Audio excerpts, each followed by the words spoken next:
Hey everyone, Bernard here. I hope you're all very well. Welcome to the Citizen channel, and we have the part 2 of the Manchester City history 1967-68 season. It was an interesting season, that one, wasn't it? So that's why it's in 2 parts. So please, if you've not watched part 1, go back over and watch part 1. Yeah, 1967-68. I was there with my dad. We'd finished part 1 actually with the Bally on Ice, the very famous Bally on Ice that's still there. You can watch that on YouTube. Manchester City against Tottenham Hotspur.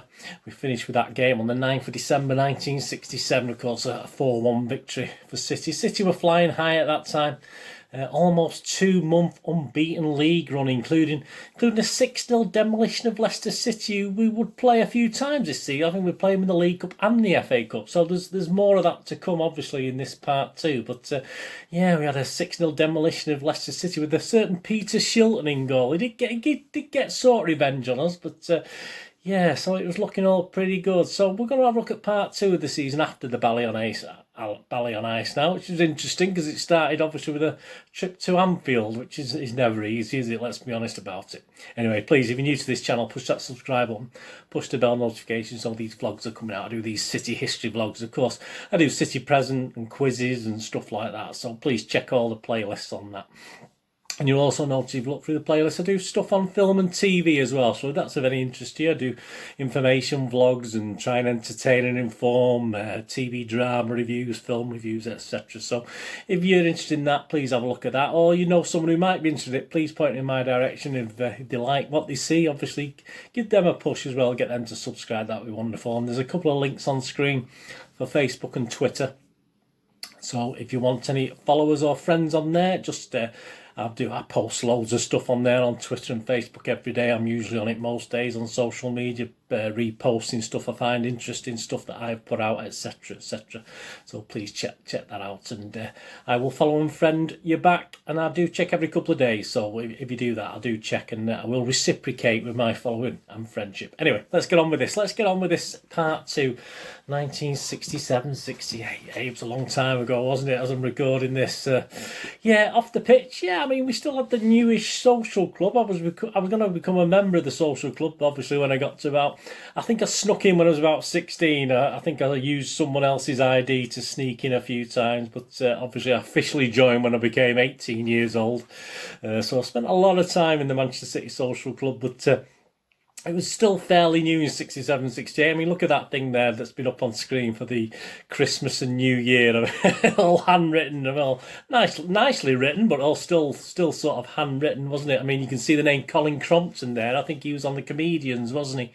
For people of my age, you remember the Comedians. I'm sure he had a flat cap as well. Did he have a flat cap on when he did his little routines?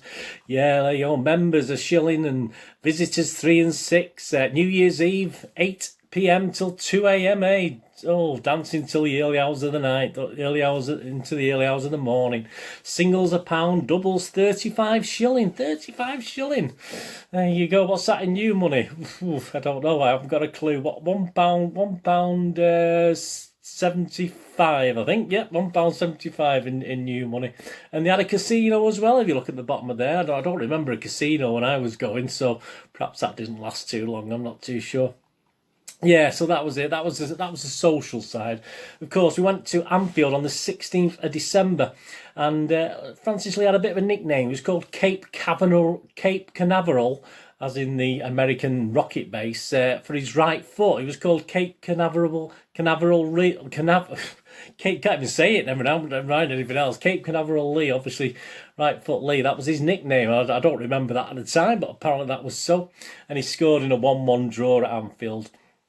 And it's funny, actually, because Shankly, obviously, having seen City demolish Tottenham in the Bally on Ice, had promised that his Liverpool team would not be demolished so easily like Spurs. And there's some great images there. We've even got the recently passed away Tommy Lawrence as well, one of my early goalkeeping heroes. Actually, I quite like Tommy Lawrence. I think we used to at school call him the Flying Pig. I think was one of his nicknames. He wasn't very sylph-like from what I remember, but yeah, he sadly passed away a year or two ago.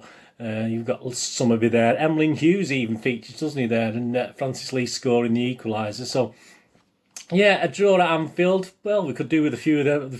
Could have done with a few of them over the years, couldn't we?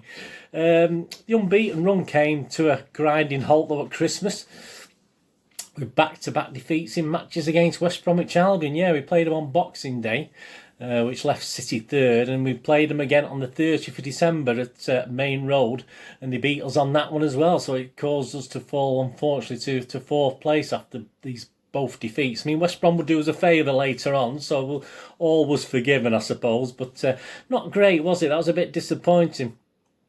And we started 68, though, with a 7-match unbeaten run, kicking off with a good 3-0 win at the City Ground at Nottingham Forest. And there's images there of Summerby scoring the third goal in that 3-1 victory. Yeah, the weather played its part that season. There's only actually 4 league games completed in January and February, because also the adverse weather did have an effect, which it did in those years. I mean, obviously the pitches, I mean, we used to play on some dire pitches, but even so, there's at times where the pitches just were unplayable, basically. So it's that's what that happened in that month. So we had a few games to catch up on as well. The only draw in this game run we were on was which we had a 7-game run, which included 6 victories. Came at home to Arsenal on the 3rd of February, with Lee getting City's goals. We've got some images up there of Coleman and Lee and Summerby, and a very busy keeper called Furnell, an Arsenal keeper called Furnell. I don't remember him too much. But that was the only draw in a 7-game run. So 6 victories and 1 draw. That was quite amazing. And by February, we did lose a couple of players. The wonderful, fantastic, scored on his 2 goals on his debut, Mr. Paul Hince left us to leave for London. He left us to go down to London. And Roy Cheetham, who I did a sort of... He passed away obviously last year, didn't he? I did a feature on him as well on my City vlogs. So yeah, Roy Cheetham left to go to the United States. So we did lose a couple of players. I think Paul Hince probably played enough to warrant a medal, did he, that season? I think he did. I'm fairly sure he did. I think he played a few games that 67-68 season, so he got something out of that anyway. At times, City were not exactly being swashbuckling at the moment. Obviously, the pitches didn't help. I mean, it was hard to play good, flowing, fast football. All right, we did it at the Bally on ice, but it's a little bit different to playing on mud when the ball's sticking all the time. And we sort of had to rely on Mr. Lee One Pen, didn't we? Obviously, that was the old saying. With obviously a lot of the things when Lee scored, it was a penalty, obviously. As in the 1-0 win at Burnley, he's got an image there of him putting his penalty away on the 2nd of March, and you will notice there's no fans behind the goal. I can only imagine this is obviously this is the time when trouble on the terraces is starting. Perhaps some missiles were thrown, and they used to sort of shut behind, used to close it down behind the goals if there was any missiles thrown at opposing keepers or players, etc., etc. So there's some images there of Lee's penalty, and Summerby and Doyle in action as well in that one. A 3-1 home win at Coventry in a rearranged called off January. So there's images of Bell, Summerby and Young in that nice comfortable 3-1 home win to Coventry. It took us to the brink of the leadership after 30 games. Yeah, 30 games played. We're almost there. We're almost at the top of the pile. Obviously, it's who's there after 42 games in those days, wasn't it? But it did take us to a brink, that 3-1 home win against Coventry. And fortunately, this was followed by a more comprehensive 5-1 win against Fulham, with Young scoring 2, Summerby, Bell and Lee on March the 16th.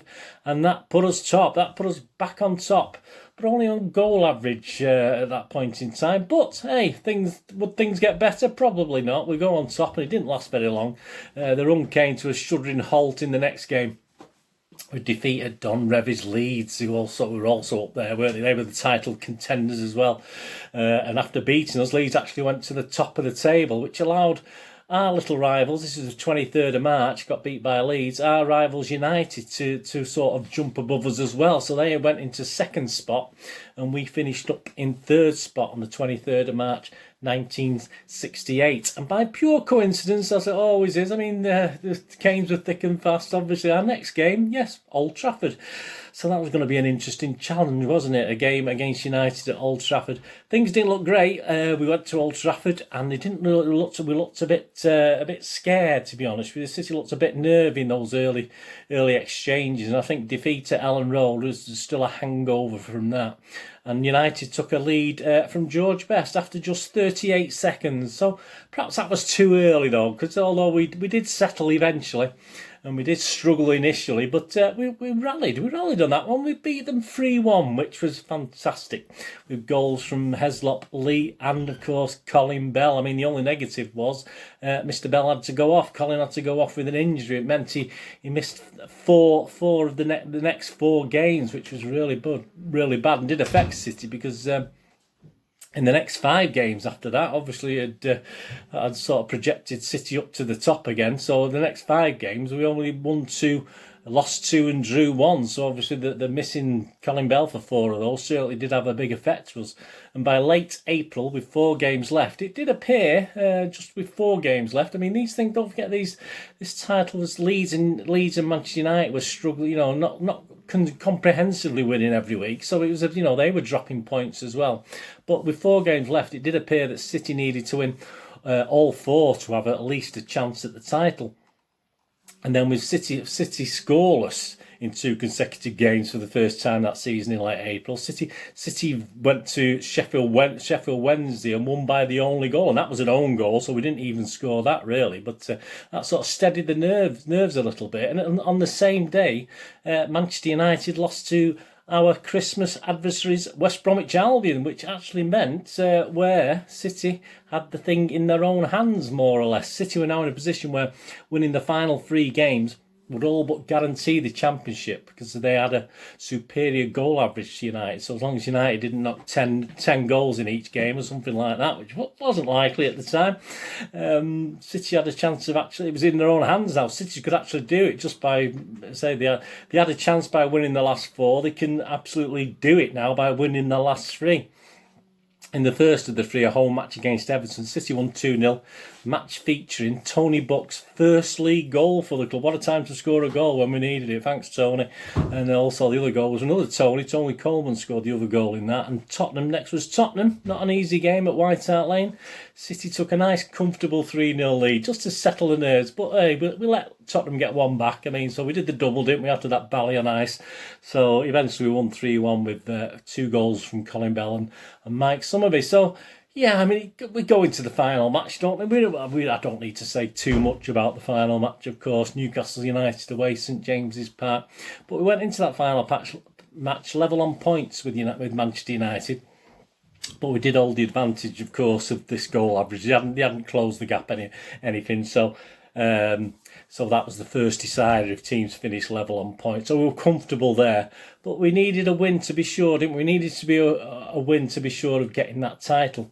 And interestingly enough, Newcastle United were 10th, and United were at home to Sunderland, obviously the local rivals to Newcastle.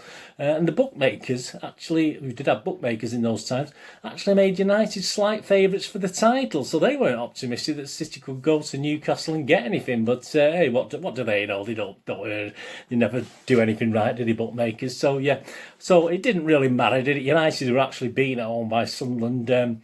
But City claimed the title the best way in an exciting game, didn't they? With an estimated 19 to 20,000 City fans there at St James's Park that day. I mean, there's a couple of images up there. You've obviously seen it on YouTube, etc.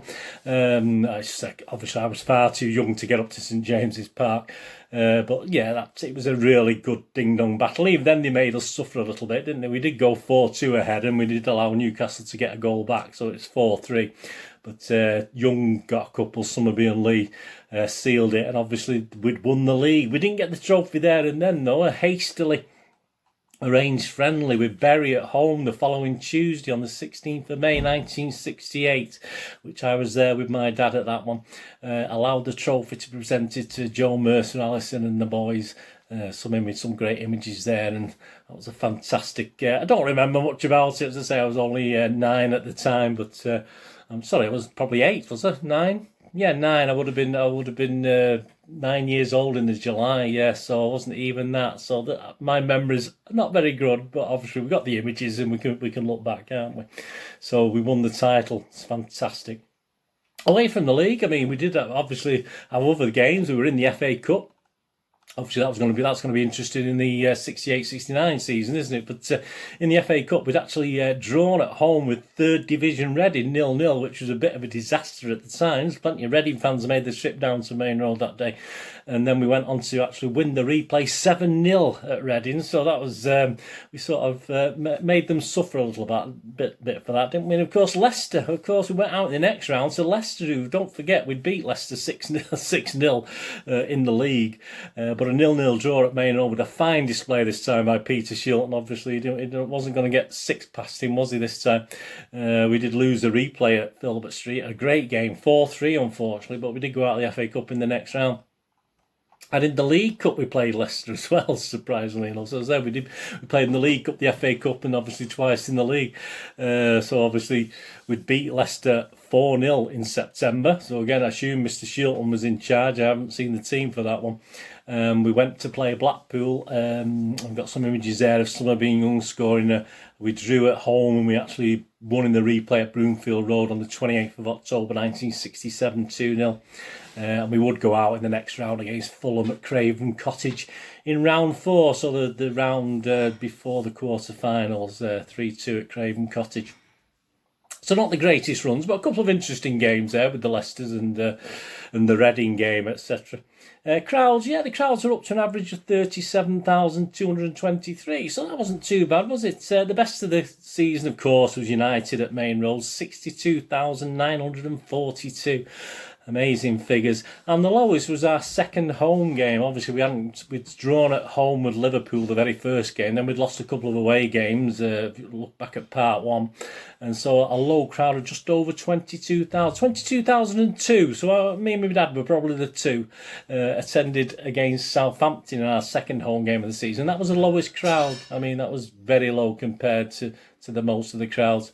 And there we go. That was the season. We'd won our second ever title, and of course we would join our crosstown rivals in the European Cup for the 1968-69 season as well. Because United, I mean, my big brother was a United fan, so he had all his European Cup victory things on the wall, and I had all my league championship things on the wall. We had opposite sides of the bedroom, so that was quite interesting. But yeah, we would join United, of course, in the European Cup, and we were going to terrorise Europe, weren't we? Perhaps, but more on that, obviously, in our next part of the Manchester City history when we look forward to 1968-69. I mean, the only real negative, I mean, as we discussed in part 1, a few little cracks were appearing with Alisson and Mercer, and a very, very ambitious Alisson wouldn't be happy, of course, being number 2 for very long, not when the team was doing so well, and he had a big... he thought of himself as a big part of winning that league title that season. So he did a very ambitious Alisson. Obviously, the cracks were appearing. He wasn't happy, and obviously there'll be more of that to come in future parts of this Manchester City history. So what did season 68-69 have in store? Well, we're in Europe, aren't we? Hey, let's have a tilt at the FA Cup, just for a change. All right, perhaps we won't win back-to-back league titles. I don't need to tell you that, but it'll be certainly interesting. So please join me for a look at 68-69, and thanks for joining me for this look back at the proud and exciting history of my club, your club, our club, Manchester City, and this look at the 67-68 season. Please, whatever you're going to do the rest of the day, have a great one. Look after yourselves, look after your friends, look after your families. More importantly, look after each other. Up the Blues. Please stay safe, Blues, and hopefully I'll see you again here on the Citizen channel very, very soon. Thanks for watching. Bye-bye.